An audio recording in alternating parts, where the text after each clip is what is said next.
Representative Lauren Boebert was treated for an acute blood clot in an emergency hospitalization that has been widely reported just over the last day.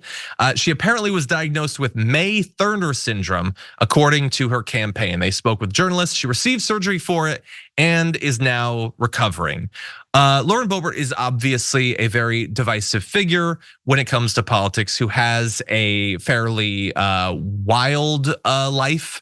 That said, this is a serious thing that affects a lot of people. And while I might disagree with Lauren Boebert on virtually every single thing that she's ever said or done, I hope that the politics can be mostly left out of it in this particular case. I'm sure it's a scary thing for the congresswoman, for her supporters, if there are any more, her family members, those sorts of things. And we want to use this as an opportunity to let you know about the thing that she's been diagnosed with. This is a syndrome. It's apparently a fairly rare vascular disorder in which an artery compresses a vein in the pelvis. This compression can cause symptoms in your left or right leg and foot and may lead to blood clots, as it did in this particular case. And so you can see a variety of different complications that can come from it. It can be difficult to even know that it's happening, both because it's rare, but also because some people don't experience any symptoms, but it can cause swelling of the legs. It can cause DVTs. The blood clots can be perhaps the most significant consequence of that. Blood clots can lead to very serious health consequences, including pulmonary embolisms, heart attacks, and strokes. Basically, depending on where in your body that blood clot eventually settles down and blocks the blood flow, can cause very significant health consequences depending on that. Before we continue with the story, we depend on members to keep on going. Don't wait, click join now on YouTube. Thankfully, in this case, it does not appear that she experienced any of those worst consequences, but she did experience the blood clots, and that has to be pretty scary. It generally affects women between the ages of 20 and 45. That said, she was treated for it. It's expected that she's gonna make a full recovery. And so that's the good news. A bit of a scary thing for the Congresswoman Sharon. What do you make of it?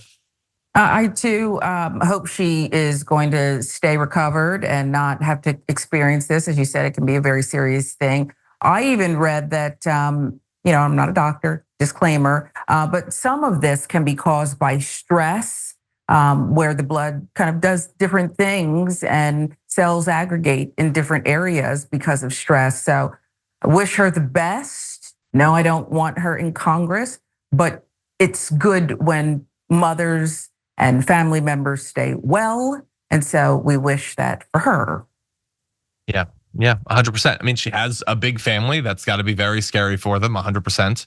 And look, if this is an opportunity, maybe with a high profile person like her experiencing that, maybe it's a thing that people who might be experiencing some of the lighter symptoms of this. If you're in that age range, if you're a woman, then maybe you're experiencing that.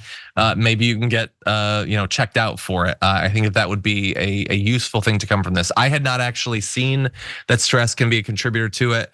If that is, then it seems like we would expect more of this even from politicians, because I'm sure it must be a very stressful life, even if you're, Lauren Boebert or whatever. I do want to add just one wrinkle to this though. George Santos became a part of this story by tweeting this, saying he wants to thank God for the blessing he gave my dear friend Lauren Boebert today.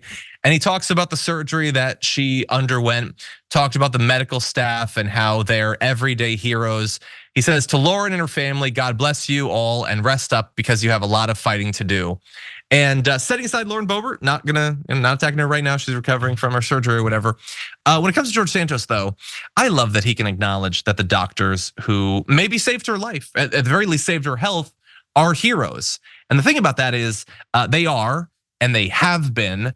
And let's never forget that the Republicans spent a couple of years trying to make their lives a living hell, encouraging people to Karen out on them constantly, literally, verbally and physically assault them, spread conspiracy theories that they were pretending that people were dying to get people all ginned up over the pandemic.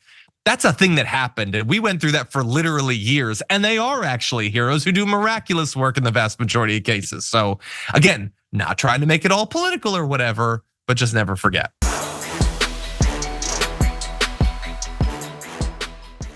Check out the Damage Report podcast each day, wherever you get your podcasts, whether Pocket Casts or Stitcher or iTunes.